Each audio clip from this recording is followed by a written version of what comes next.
C'est l'organisateur du marathon de Dakar, M. Bottari, que nous retrouverons avant la fin de cette édition.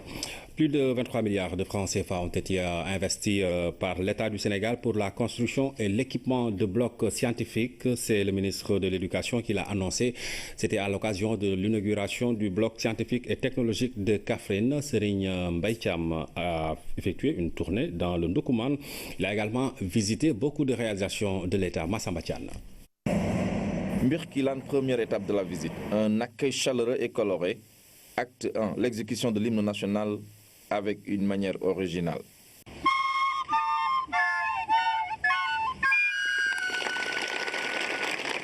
Dans la cour de l'établissement, cet imposant bâtiment construit par le conseil départemental. Ce bâtiment-là, c'est un sacrifice, monsieur le ministre, je dois l'avouer. D'abord, lors de notre vote du budget, j'ai renoncé à tous mes avantages financiers pour pouvoir faire ce bâtiment-là qui nous a coûté environ 50 millions. Les élèves et les professeurs des disciplines scientifiques sont unanimes. Cette réalisation a permis de réduire considérablement la valse des élèves entre plusieurs sites. Nous comptons 1207 élèves, 22 classes pédagogiques pour 19 salles physiques. Ce qui fait qu'aujourd'hui, alors peu de classes tournent. Lycée Babacar Kobar Ndaou dans la commune de Kaffrine, deuxième étape de la visite. Sous le charme de l'environnement scolaire que nous offre ce bois d'école. J'ai dit chaque fois que je verrai un espace vert, je clôturerai et je mettrai les moyens pour les encadrer. C'est pourquoi aujourd'hui nous avons cet espace. À Kaffrine, le centre régional de formation des personnels de l'éducation. Un joyau qui a coûté plus de 928 millions de francs CFA au service des enseignants.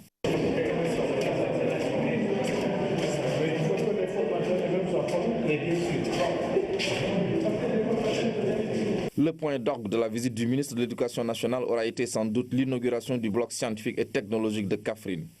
Un vrai bijou pour le Ndoukoumane, construit et équipé à hauteur de 385 millions de francs CFA. Nous vous remercions de nous avoir construit un si beau joyau avec un équipement très moderne. Nous prenons l'engagement de bien travailler pour améliorer nos performances en mathématiques et dans les disciplines scientifiques. En 2012, il n'existait dans notre pays que 8 blocs scientifiques et technologiques. Dans le cadre du paquet mis en œuvre par le président Macky Sall, notre pays a construit 20 autres blocs scientifiques et technologiques. Aujourd'hui, toutes les régions de notre pays comptent un bloc scientifique et technologique au moins. Le coût estimatif de la construction de ces 20 blocs scientifiques et technologiques est de 4 milliards 500 millions de francs CFA, sans compter les équipements d'une valeur de 3 milliards 600 millions de francs CFA. Le coût de réhabilitation des 8 blocs scientifiques et technologiques existants est de 1 milliard 200 millions de francs CFA. La construction de cette infrastructure s'inscrit dans un vaste programme de promotion des disciplines scientifiques et technologiques. Une ambition du président de la République pour la formation d'un citoyen capable de faire face aux grands défis du développement. L'inspection de l'éducation et de la formation de Bunkiling a organisé la deuxième édition de la journée de l'excellence destinée aux meilleures filles du département. Une dizaine de filles ont été primées grâce à leurs excellents résultats scolaires. Le but de cette initiative du bureau genre de l'IEF de Bunkiling est de promouvoir l'éducation des filles. Saleh Oussek. L'excellence est encore célébrée à Bunkiling par l'inspection de l'éducation et de la formation de la localité. Au total, elles sont plus d'une dizaine de filles à être primées grâce à leurs excellents résultats scolaires. Il est heureux que des initiatives comme celle-ci soient prises pour placer l'excellence au cœur des préoccupations des acteurs du système éducatif. Nous pensons en effet qu'il est fondamental de cultiver et de consolider chez nos élèves les valeurs du mérite, de l'effort et de la culture du travail bien fait. Oui, je suis tellement contente et de dire aux autres élèves de travailler et de continuer sur cette lancée. À travers cette initiative, l'IEF de Bunkiling compte accompagner le gouvernement dans son programme de renforcement de la politique d'équité et d'égalité de genre dans le système éducatif. Le gouvernement du Sénégal a opté pour le renforcement de la politique d'équité et d'égalité de genre dans le système éducatif. Les priorités suivantes en matière de genre sont retenues. Renforcer la mobilisation et la participation des femmes, renforcer l'accès, le maintien et la réussite des filles, lutter contre les violences basées sur le genre et le sexe dans les écoles. Cette rencontre d'une importance capitale a été parrainée par Jean-Pierre Senghor, un fervent défenseur de l'éducation des filles. Parce que mon vœu, c'est de voir la région de Sédhiou être inscrite comme une région où on a les meilleurs scientifiques du Sénégal. Donc je fais tout pour que l'éducation des filles dans les matières scientifiques soit vraiment un pilier du développement de la région de Sédhiou. Au cours de cette rencontre, les intervenants ont magnifié le travail des enseignants qui ont toujours œuvré pour la réussite de ces élèves. Dans la série sur le riz local, sachez que la production risicole dans la vallée du fleuve sénégalais est une affaire exclusive des Sénégalais. Ils s'organisent la plupart du temps en groupement d'intérêt économique. La mécanisation de leurs outils de travail a radicalement changé leur approche de l'agriculture au niveau rural. Lamine Touré est allé à la rencontre de quelques producteurs qui ne quittent presque jamais leur lieu de travail. Voici son reportage. Des femmes et des hommes, leur passion, l'agriculture. Au fil du temps, cette communauté paysanne s'est transformée en producteur moderne. Khady Diallo en fait partie. Son capital d'investissement est évalué à coût de millions. J'ai un tracteur et une motopompe. Le tracteur me revient à 16 millions au lieu de 30 millions. Et le second équipement m'a été offert. Je remercie vraiment l'État.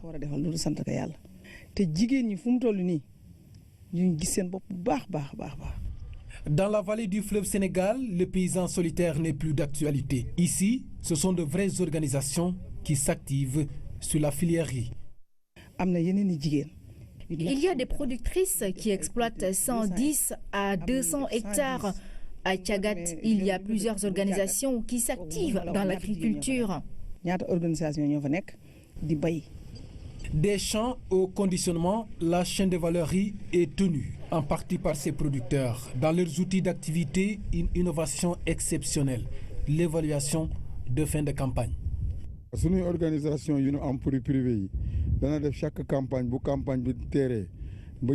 Notre organisation effectue après chaque campagne une réunion d'évaluation avec la SAED et la CNCAS.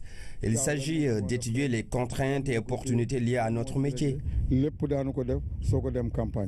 Une stratégie de vie dans un secteur où la production reste encore capricieuse. Mais il faut noter que la tendance actuelle est à l'incorporation de nouvelles variétés à rendement élevé.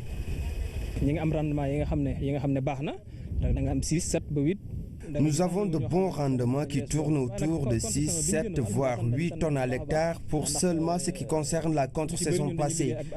Ça a été vraiment une bonne campagne. On a pu payer nos dettes à la CNCAS, un partenaire qui nous accompagne dans l'octroi de financement.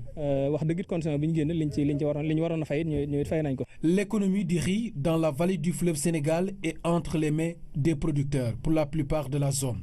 La mise en place de vastes organisations autour de la filière facilite le mouvement en marche vers l'autosuffisance en riz du Sénégal prévu pour 2017.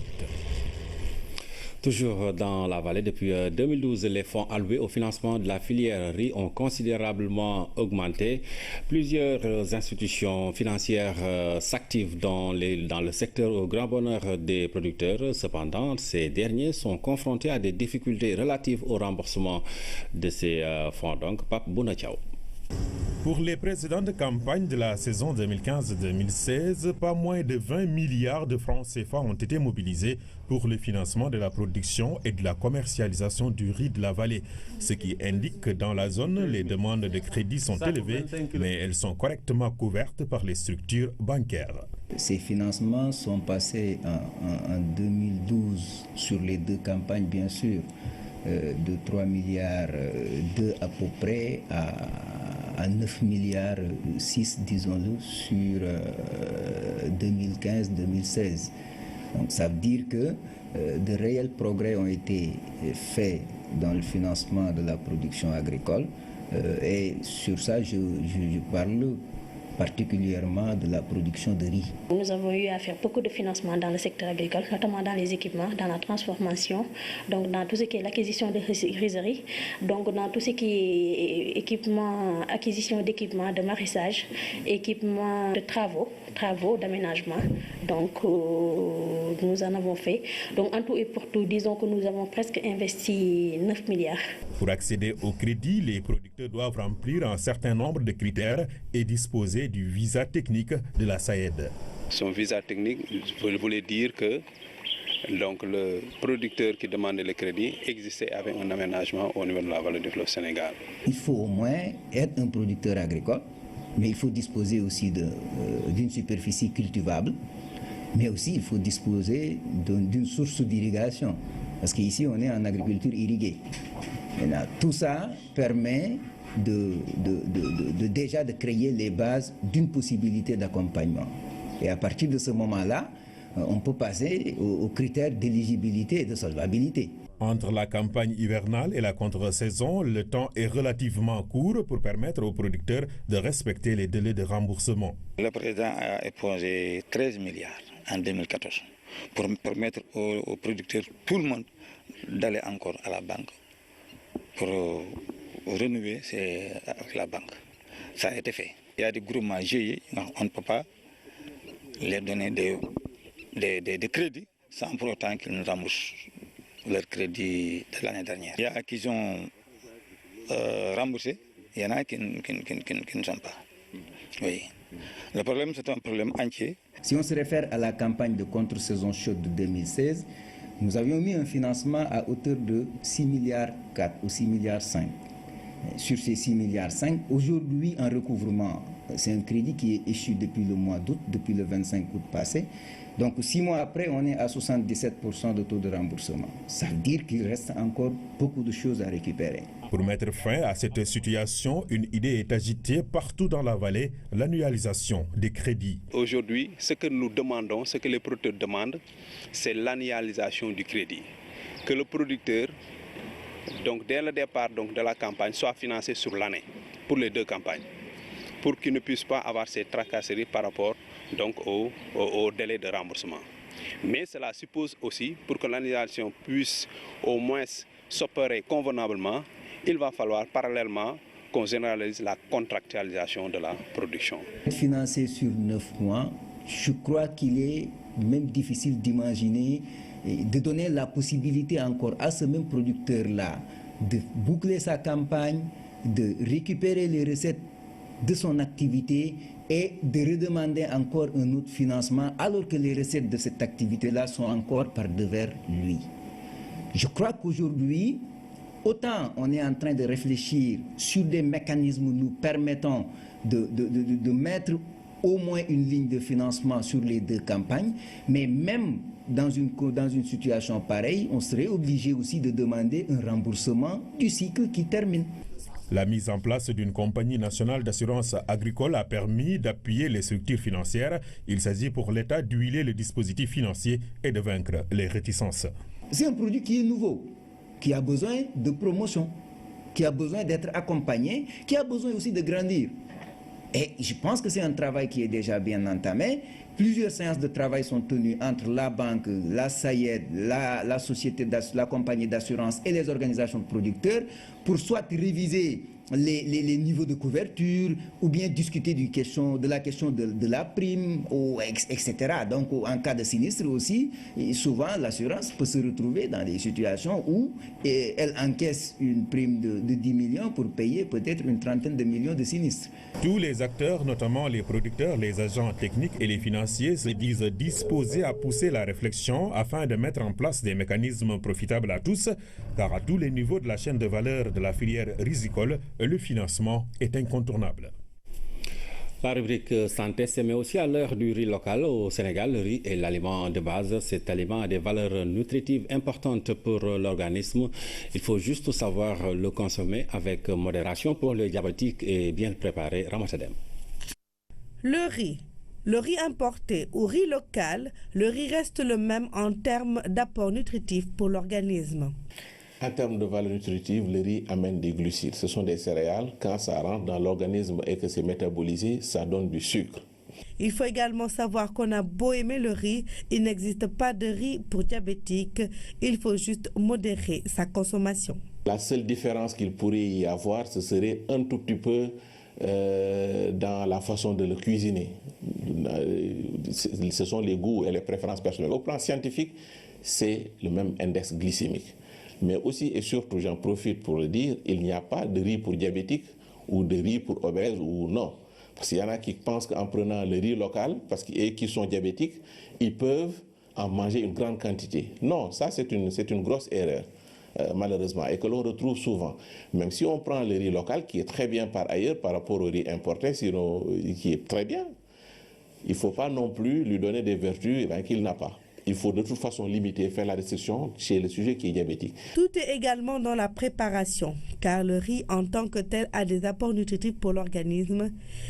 Il y a des lipides, des glucides, du sodium, du fer et d'autres vitamines indispensables pour notre corps. Chez l'individu sain, de façon générale, le riz en tant que tel, il est très bien, mais c'est sa cuisson qui pose problème. Si on fait du thieboudiène et qu'on ajoute beaucoup d'huile à cela, ça pose problème. Le gras va altérer, si vous voulez, les apports qu'on a avec ce riz-là.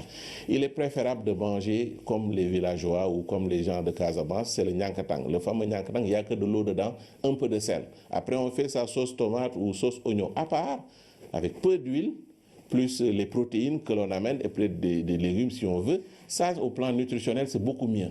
Mais la façon dont c'est cuisiné, c'est ça qui pose en fait problème. Mais le riz en tant que tel, c'est un aliment de base, comme peut l'être le mil, comme peut être le fognon, qui sont tous très bien, mais encore une fois, c'est dans le mode de cuisson.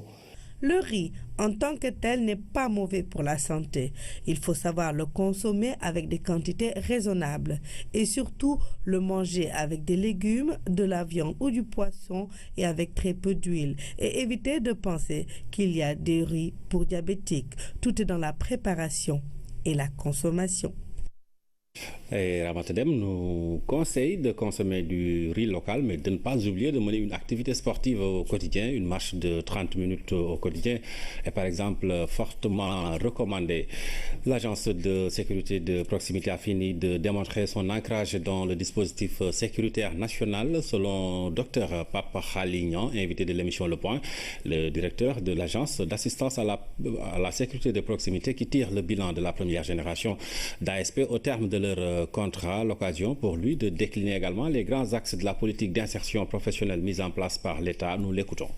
Grâce à l'apport du ministère de la formation professionnelle, que je remercie en passant, donc on a mis en place un concept qui s'appelle un ASP, un métier. Ouais. Donc il y a aujourd'hui 71 filières et 17 métiers qui sont accessibles. On a tous enrôlé dans ce projet un ASP, un métier qui permet d'assurer l'employabilité du jeune à la sortie. Ouais, vous conviendrez que le contrat expire.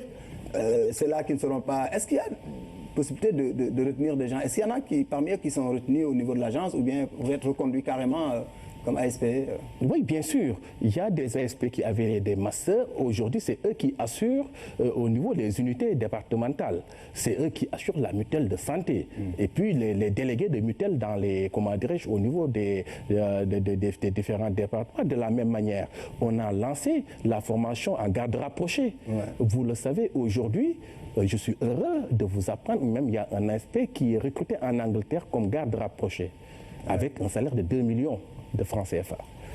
Aujourd'hui, cette garde rapprochée-là rentre dans le cadre du projet Un ASP, un métier, et on la demande un peu partout. Ouais. On est en train de les sortir. L'agriculture et d'autres, parce que, vous savez, l'ASP, c'est un creuset d'apprentissage au métier. Donc, tous les métiers convergent autour de l'ASP grâce au 3FPT, à l'ONFP. Ouais. Donc, qui offre la plateforme de formation à l'ensemble des ASP du Sénégal. Là où ils se trouvent, ils sont dans les centres de formation professionnelle, ils sont même dans les DAC, dans le domaine agricole, Sédhiou, CFA de Sédhiou, on a des ASP qui ont récolté cette année. Et je pense que tout cela montre qu'aujourd'hui, l'ASP, c'est une passerelle qui permet aujourd'hui d'accompagner les jeunes, de leur donner une formation professionnelle. Après, à la sortie, vraiment de les mettre dans de bonnes conditions pour accéder à un emploi durable. Docteur Pape Khalignan, directeur général de l'Agence de sécurité de proximité, invité de l'émission Le Point. L'entretien avec Ousmane Ngari Faye est à suivre après ce journal. Éradiquer la peste bovine au Sénégal par une communication efficace et efficiente, la FAO a réuni ce matin les acteurs de la santé animale pour discuter de la stratégie de communication pour la lutte contre la résurgence de la maladie. Le ministre de l'Élevage qui a présidé la rencontre s'est appesanti sur l'objectif qui est de maintenir le monde libre de la peste bovine. Luis Bilza. La discussion se propose d'actualiser les informations sur les risques des laboratoires qui conservent le virus. Les entomologistes et parasitologistes ont centré leur communication sur le comment procéder à cette séquestration et destruction du virus de la peste bovine. Pour la FAO, il est plus que nécessaire de renforcer le système de surveillance afin de permettre la détection précoce de la maladie. Le volet communication pour le développement qui s'inscrit dans cette approche constitue une discipline essentielle du développement durable. Celle-ci engage directement les personnes, les communautés dans le processus décisionnel qui affecte leur vie et leur développement futur.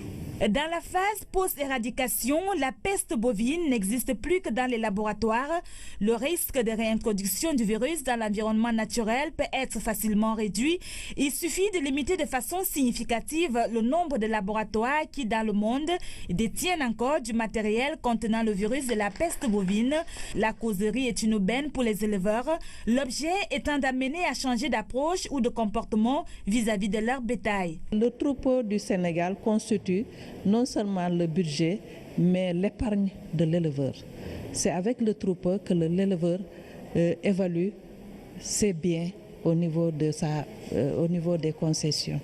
Donc, si aujourd'hui la FAO organise cet atelier, nous sommes très engagés. Le projet d'appui à la coopération pour les activités postérieures à l'éradication de la peste bovine dans le monde est, selon le ministre de l'Élevage, un son de cloche pour la surveillance sanitaire et le renforcement des capacités connexes dans le domaine de la santé animale. À présent, le nouveau défi est de maintenir le monde indemne de peste bovine. Et dans cette optique, la gestion post-éradication nécessite la mise en œuvre des mesures suivantes. La surveillance de la maladie, la mise en place de la banque régionale de vaccins et la mise en place d'un plan d'intervention d'urgence et la communication. La peste bovine est une des maladies animales les plus redoutées et qui, dans le passé, a fait des ravages et décimé les troupeaux de bétail et la faune sauvage en Afrique. L'éradication de cette maladie a été déclarée en juin 2011.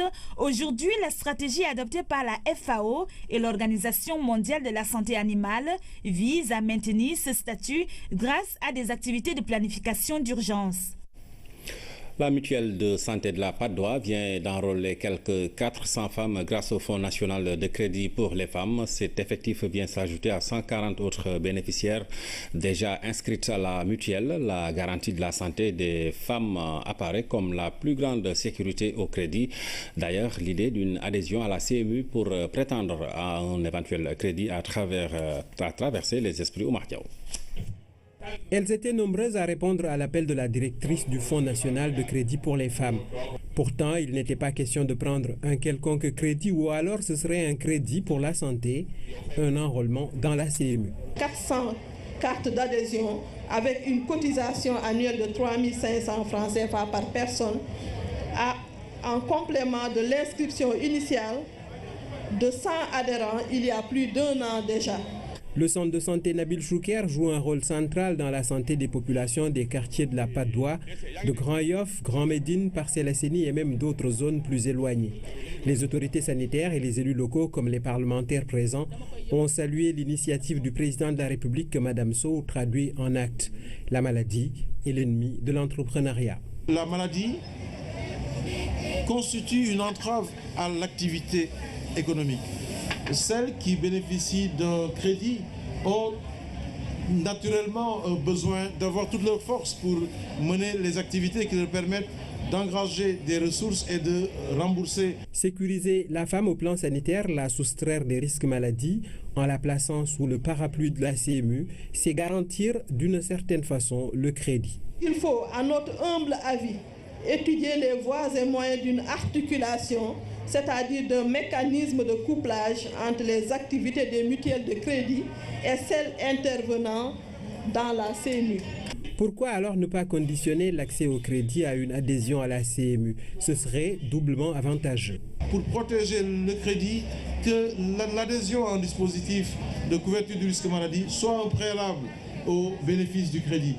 Non pas pour compliquer la vie aux femmes, mais pour faire en sorte que la femme malade puisse se soigner rapidement et retrouver son activité qui lui permette de rembourser dans la dignité. Il s'agit là d'une voie non imposée mais à explorer après avoir aidé au relèvement du plateau technique de Nabil Choucair. Le Fonds national de crédit pour les femmes vient d'aider à l'enrôlement de centaines d'entre elles. C'est que la directrice se dit convaincue que la promotion de l'entrepreneuriat féminin passe par la prise en compte de la santé des femmes. À Wakhinane Nimzat, les femmes se sont mobilisées pour célébrer à leur manière la journée internationale de la femme. L'invité d'honneur était le ministre de la Femme, Maria Massar, qui a offert 4 moulins en guise de cadeaux et de soutien aux initiatives locales, un geste apprécié par le maire de la localité, Abasso. Un rendez-vous exceptionnel, mobilisation des grands jours à Wakhinane Nimzat pour célébrer la journée dédiée à la femme. Le maire a communié avec toutes les actrices de développement de la localité. Le mémorandum présenté laisse apparaître quelques difficultés. Nous nous sommes toutes mobilisées derrière le maire pour adresser nos chaleureux remerciements à Madame le ministre Maria Massar. Il faut le signaler, nos difficultés se résument en une phrase.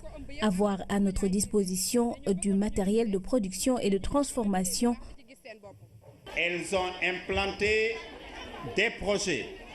Elles sont actives dans la transformation de céréales, elles sont actives dans les classes d'alphabétisation, elles sont actives dans les tanneries. L'État est en train de faire des efforts pour soutenir justement ces braves dames. Pour soulager ces femmes, le ministre Maria Massar n'est pas venu les mains vides répondre à l'appel. 4 moulins ont été offerts et les services de son département mobilisés pour accompagner ces actrices à la base. Je me dois le déplacement de venir auprès des femmes de Wakhinane Nimzat célébrer la journée internationale de la femme. Monsieur le maire, toutes mes félicitations, tous mes encouragements. Je réitère encore ma disponibilité, celle de toute l'équipe du ministère de la Femme, de la Famille et de l'Enfance pour vous accompagner dans ce travail important pour ces populations de Wakhinane Nimzat dont vous êtes le maire. Lii dafay wane ne ci ndigalu président de la République son excellence monsieur Macky Sall na Racine Talla nekk bonne fête à toutes les femmes du département de Guédiawaye. Ces projets annoncés visent plus d'autonomisation à travers la mise en place de plusieurs projets économiques et sociaux. Wakhinane Nimzat veut jouer sa partition pour qu'à l'horizon 2030, le concept 50-50 soit une réalité. L'association Sopnabi de la commune de Zac Mbao a rendu hommage à la présidente du Conseil économique et social. C'était à l'occasion du 8 mars. Ces femmes l'ont choisie comme marraine pour son parcours et son engagement. Cheikh Bamba Gueye. Forte mobilisation de l'association Sopnabi de la commune de Zac Mbao pour accueillir leur marraine. Ces femmes, toutes de blanc vêtues, ont célébré la journée internationale de la femme à leur façon. Elles ont choisi Mme Aminata Tall, présidente du Conseil économique, social et environnemental, comme marraine pour rendre hommage à la femme sénégalaise. La présidente de l'association Sopnabi est revenue sur le choix marqué par ses qualités et ses valeurs, des critères qui ont été bien posés, raison suffisante pour choisir Mme Aminata Tall comme marraine de cette édition. Je suis très heureuse de ce choix fait sur moi pour être marraine de cette édition du 8 mars que vous célébrez. Vous êtes des femmes de valeur, des femmes de qualité. Au Sénégal, nous avons des femmes modèles sur qui on peut s'inspirer. Donc, je vous remercie de ce choix, car les critères ont été vraiment rigoureux. C'est un honneur fait à toutes les femmes. Pour terminer, devant l'assistance composée entre autres d'imams, de délégués de quartier, d'autorités municipales et plusieurs autres invités et membres de l'association Sopnabi, Mme Aminata Tall a lancé un appel pour un Sénégal de paix et de stabilité et a redoublé d'efforts dans la culture de l'éthique et du civisme. L'actualité internationale sous forme de brèves illustrées. Nous irons au Cameroun et en Syrie, mais démarrons par la Gambie. La campagne pour les législatives a débuté ce mercredi. C'est le premier scrutin législatif après le départ de Yaya Jammeh. C'est un récit de Seydina Lutfal. 239, c'est le nombre de candidatures acceptées par la commission électorale gambienne pour le scrutin législatif du 6 avril, le premier de l'ère post-Jammeh. L'Assemblée nationale gambienne compte 53 députés, 48 élus et 5 nommés par le président pour un mandat de 5 ans. La campagne pour les législatives a démarré ce mercredi. Elle se poursuivra jusqu'au 4 avril. Une vaste opération de ratissage le long de la frontière camerouno-nigériane a permis de libérer plus de 5000 personnes prises en otage par Boko Haram. C'est ce qu'a affirmé le gouvernement camerounais. Une soixantaine de terroristes auraient été tués. Côté militaire, on ne déplore aucune perte. Les otages libérés, en majorité des femmes, des enfants et des personnes du troisième âge, ont été conduits en territoire nigérian. Damas, la capitale syrienne, a vécu l'horreur ce mercredi. Un double attentat a fait au moins 25 morts et de nombreux blessés. Ces décès viennent alourdir le bilan de 6 années de guerre qui ont fait plus de 320 000 morts et plus de 11 millions de déplacés et de réfugiés. Le conflit syrien est considéré comme le plus meurtrier depuis le début du XXIe siècle. Je vous l'annonce en début de journal, l'invité du 20h, c'est Sébastien Bottary, c'est l'organisateur du marathon de Dakar. Bonsoir. Bonsoir, M. Traoré. Alors avec vous, nous allons bien sûr parler du marathon qui aura lieu les 15 et 16 avril 2017. Nous sommes exactement à 30 jours de l'événement. Alors pourquoi ce marathon de Dakar? Quels sont les objectifs visés à travers une telle compétition? Très bien, je vous remercie M. Traoré de m'inviter. Effectivement, comme vous l'avez dit, nous sommes aujourd'hui à J-30. Nous avons démarré une campagne d'inscription il y a de cela quelques mois. Et donc, si vous voulez, je vais un petit peu expliquer le week-end sportif et familial que nous avons mis en place. Le 15 avril, donc, il y aura 3 courses. Une première course à 9h réservée aux femmes à partir de l'âge de 14 ans, qu'on appelle la Dakaroise. Je précise que les frais d'inscription sur cette course, qui sont de l'ordre de 1500 francs, eh bien, sont reversés en totalité à la recherche contre les cancers féminins à travers un partenariat que nous avons mis en place avec la LISCA et suivi de 2 courses juniors, un 3 km et un 2 km. Voilà, le but de samedi, c'est d'une part courir pour une cause. On va avoir 4000 femmes qui vont déambuler sur le boulevard de Gaulle et ensuite des enfants parce que nous sommes sur du festif. Le dimanche 16 avril, nous avons donc 3 courses, le 10 km, le semi-marathon et l'épreuve reine, le 42-195, le marathon de Dakar. D'accord. Alors, nous sommes à 30 jours de l'événement, je le disais. Donc, vous en êtes où avec les préparatifs? Est-ce que tout Écoutez, aujourd'hui, les préparatifs vont bon train. Les inscriptions fonctionnent à plein tube. D'ailleurs, j'en profite de ma présence ce soir pour dire qu'il ne faut pas attendre la dernière minute pour s'inscrire, sinon il risque d'y avoir des déçus. En ce qui concerne notre tracé, puisque c'est quand même très important de savoir un petit peu, si vous voulez, où va se dérouler cette course, nous avons mis en place un tracé qui va permettre de mettre en valeur la ville de Dakar. Donc nous allons forcément partir, comme je le disais, du boulevard de Gaulle pour ensuite prendre la direction de la Corniche. Nous allons aller vers des monuments dits clés qui pourront mettre en valeur cette magnifique ville. On passe par la porte du millénaire, la place du souvenir, le monument de la Renaissance, jusqu'aux Almadies, tout en passant aussi ensuite au retour par le centre-ville et pour finir aussi par des endroits un peu plus populaires. On passe par Ouakam, on passe par la Médina, Blaise Diagne, Cheikh Anta Diop, voilà. Donc il y a un mélange, je dirais, de populaire mais aussi de très belles images que nous allons pouvoir filmer lors de ce week-end sportif. Alors justement, vous avez parlé d'une magnifique ville en parlant de Dakar, vous parlez de ces belles images. quelque part, vous voulez quand même mettre l'accent sur l'aspect tourisme, on va dire, parce que vous voulez quelque part vendre la destination Sénégal. Alors en fait, si vous voulez, grâce à une manifestation dite nationale, puisque 90% qui vont participer à cette manifestation, ce sont eh bien, les Dakaroises et les Dakarois, ou les Sénégalais, de façon plus large, nous allons pouvoir aussi toucher eh bien, l'international. Pourquoi? Parce que nous arrivons avec un plateau élite, nous faisons venir des professionnels, nous mettons en place, si vous voulez, un cahier des charges strict qui respecte celui de l'I2AF et dont l'objectif pour ce marathon de Dakar, eh bien, ici, d'ici 2 éditions, devenir un marathon labellisé par l'I2AF, ce qui nous permettra de rentrer dans le calendrier international. Donc effectivement, à travers des images que nous allons produire lors de ce week-end, nous allons pouvoir toucher, eh bien, je dirais, la planète running. Et puis voilà, c'est un côté positif, montrer les atouts de cette magnifique ville à travers évidemment la Corniche et d'autres endroits comme je l'ai cité. D'accord. Et parmi les athlètes qui sont attendus, est-ce qu'on peut avoir une idée des grands noms qui seront à Dakar? Alors aujourd'hui, on est en train de finaliser notre plateau élite. Nous organisons un certain nombre de manifestations sportives sur le continent. On va avoir 20 athlètes qui vont venir compétir lors de ce week-end avec un objectif qui est de faire entre 2,12 et 2,14, donc un vrai temps. Sur le plan sportif, c'est très important pour qu'on parle de nous à l'international. Il faut vraiment un plateau sportif relevé. Je ne pourrais pas vous donner de nom ce soir, mais il y aura de très bons noms qui vont venir sur cette course, du moins au départ de cette course.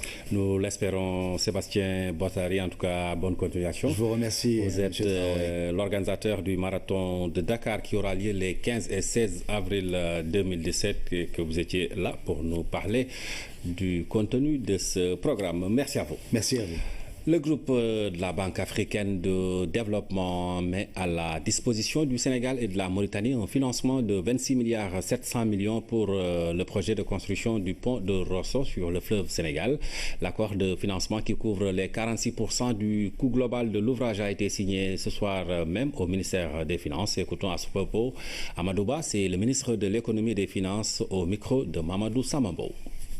En effet, ce projet d'infrastructure régionale d'un coût total de 57 milliards 482 millions constitue une réponse favorable à une vieille doléance des populations sœurs du Sénégal et de la Mauritanie, en particulier celles riveraines du fleuve Sénégal. En effet, dès son accession à la magistrature suprême, son Excellence M. Macky Sall, président de la République, a-t-il fait de la réalisation du pont de Rosso une priorité afin de faciliter et d'accroître sensiblement les échanges entre nos partenaires en Afrique de l'Ouest et du Nord, dans une perspective de promouvoir l'émergence de notre pays.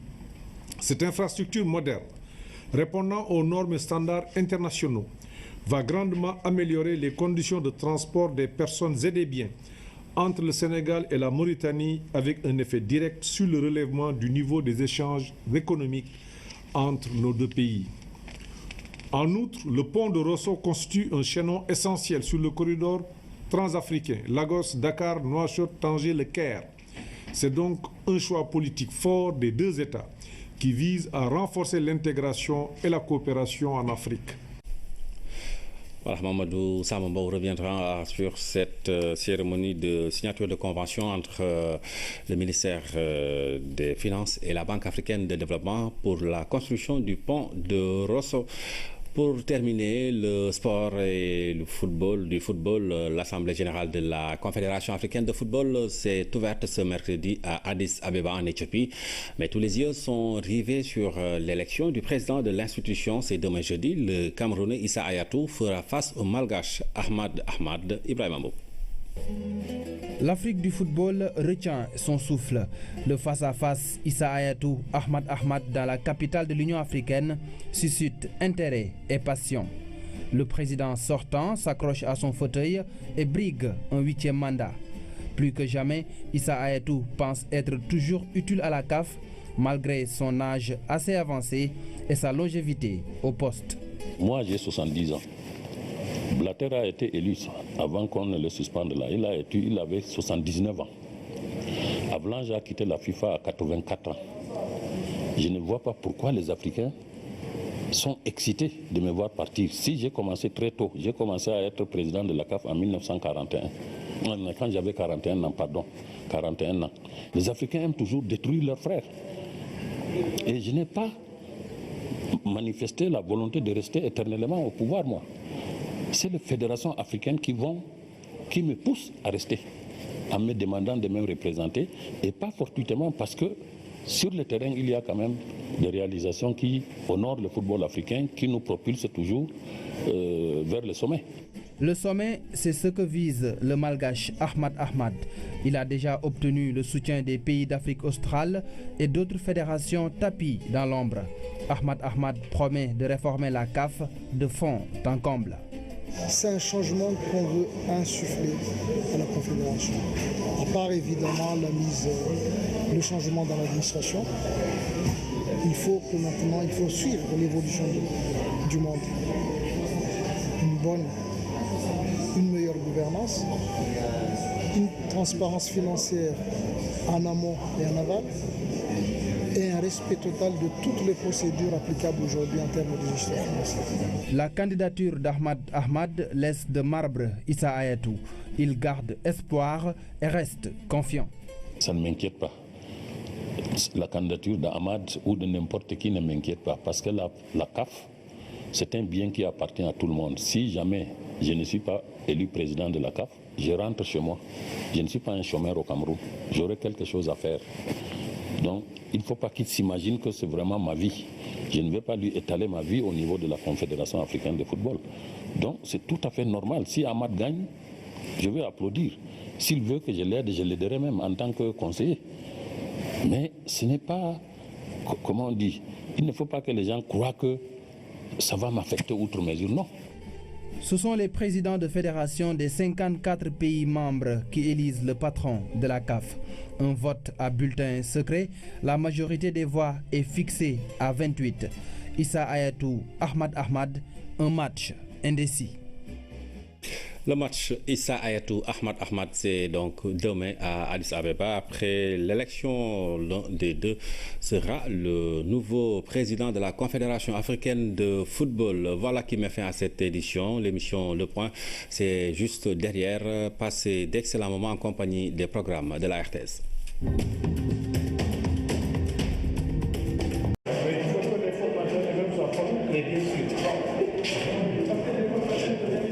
Le point d'orgue de la visite du ministre de l'Éducation nationale aura été sans doute l'inauguration du bloc scientifique et technologique de Kaffrine. Un vrai bijou pour le Ndoukoumane, construit et équipé à hauteur de 385 millions de francs CFA. Nous vous remercions de nous avoir construit un si beau joyau, avec un équipement très moderne. Nous prenons l'engagement de bien travailler pour améliorer nos performances en mathématiques et dans les disciplines scientifiques. En 2012, il n'existait dans notre pays que 8 blocs scientifiques et technologiques. Dans le cadre du paquet mis en œuvre par le président Macky Sall, notre pays a construit 20 autres blocs scientifiques et technologiques. Aujourd'hui, toutes les régions de notre pays comptent un bloc scientifique et technologique au moins. Le coût estimatif de la construction de ces 20 blocs scientifiques et technologiques est de 4 milliards 500 millions de francs CFA, sans compter les équipements d'une valeur de 3 milliards 600 millions de francs CFA. Le coût de réhabilitation des 8 blocs scientifiques et technologiques existants est de 1 milliard 200 millions de francs CFA.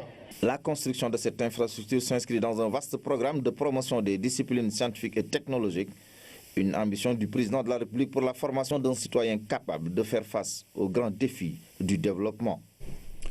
L'inspection de l'éducation et de la formation de Bunkiling a organisé la 2e édition de la journée de l'excellence destinée aux meilleures filles du département. Une dizaine de filles ont été primées grâce à leurs excellents résultats scolaires. C'est l'organisateur du marathon de Dakar, M. Bottari, que nous retrouverons avant la fin de cette édition. Plus de 23 milliards de francs CFA ont été investis par l'État du Sénégal pour la construction et l'équipement de blocs scientifiques. C'est le ministre de l'Éducation qui l'a annoncé.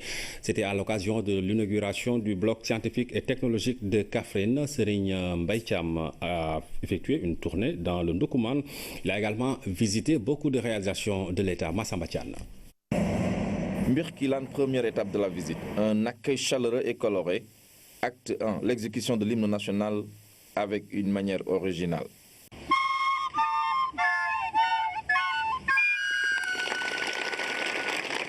Dans la cour de l'établissement, cet imposant bâtiment construit par le conseil départemental. Ce bâtiment-là, c'est un sacrifice, monsieur le ministre, je dois l'avouer. D'abord, lors de notre vote du budget, j'ai renoncé à tous mes avantages financiers pour pouvoir faire ce bâtiment-là qui nous a coûté environ 50 millions. Les élèves et les professeurs des disciplines scientifiques sont unanimes. Cette réalisation a permis de réduire considérablement la valse des élèves entre plusieurs sites. Nous comptons 1207 élèves, 22 classes pédagogiques pour 19 salles physiques. Ce qui fait qu'aujourd'hui, alors peu de classes tournent. Lycée Babacar Kobar Ndaou dans la commune de Kaffrine, deuxième étape de la visite. Sous le charme de l'environnement scolaire que nous offre ce bois d'école. J'ai dit chaque fois que je verrai un espace vert, je clôturerai et je mettrai les moyens pour les encadrer. C'est pourquoi aujourd'hui nous avons cet espace. À Kaffrine, le centre régional de formation des personnels de l'éducation. Un joyau qui a coûté plus de 928 millions de francs CFA au service des enseignants. Exceptionnelle, l'évaluation de fin de campagne. Suñu organisation yu ñu am pour privé yi dana def chaque campagne bu campagne bi téré. Notre organisation effectue après chaque campagne une réunion d'évaluation avec la SAED et la CNCAS. Il s'agit d'étudier les contraintes et opportunités liées à notre métier. Une stratégie de vie dans un secteur où la production reste encore capricieuse. Mais il faut noter que la tendance actuelle est à l'incorporation de nouvelles variétés à rendement élevé.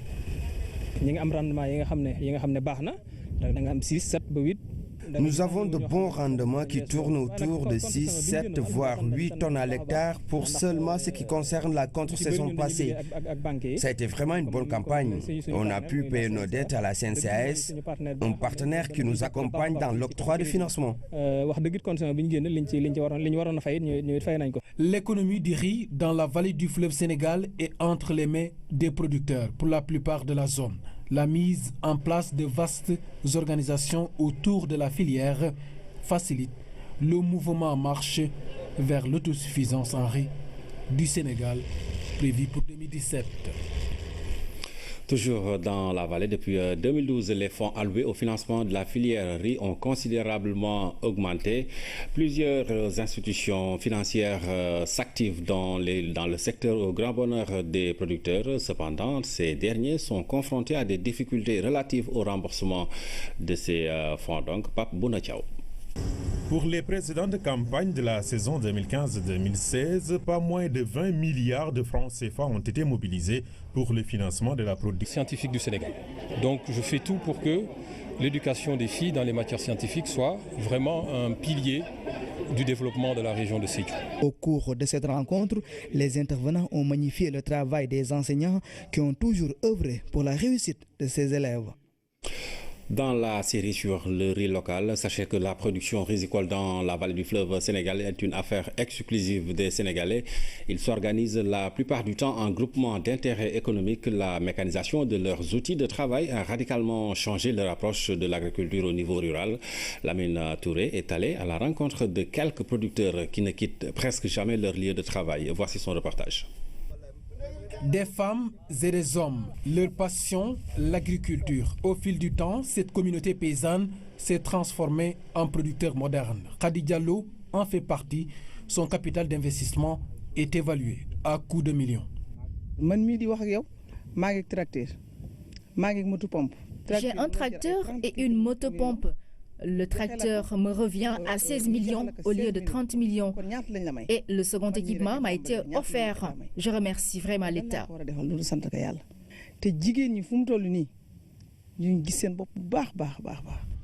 Dans la vallée du fleuve Sénégal, le paysan solitaire n'est plus d'actualité. Ici, ce sont de vraies organisations qui s'activent sur la filière riz. Il y a des productrices qui exploitent 110 à 200 hectares. À Tchagat, il y a plusieurs organisations qui s'activent dans l'agriculture. Des champs au conditionnement, la chaîne de valeur riz est tenue en partie par ces producteurs. Dans leurs outils d'activité, une innovation. Le but de cette initiative du bureau genre de l'IEF de Bunkiling est de promouvoir l'éducation des filles. Saleh Sek. L'excellence est encore célébrée à Bunkiling par l'inspection de l'éducation et de la formation de la localité. Au total, elles sont plus d'une dizaine de filles à être primées grâce à leurs excellents résultats scolaires. Il est heureux que des initiatives comme celle-ci soient prises pour placer l'excellence au cœur des préoccupations des acteurs du système éducatif. Nous pensons en effet qu'il est fondamental de cultiver et de consolider chez nos élèves les valeurs du mérite, de l'effort et de la culture du travail bien fait. Oui, je suis tellement contente et de dire aux autres élèves de travailler et de continuer sur cette lancée. À travers cette initiative, l'IEF de Bunkiling compte accompagner le gouvernement dans son programme de renforcement de la politique d'équité et d'égalité de genre dans le système éducatif.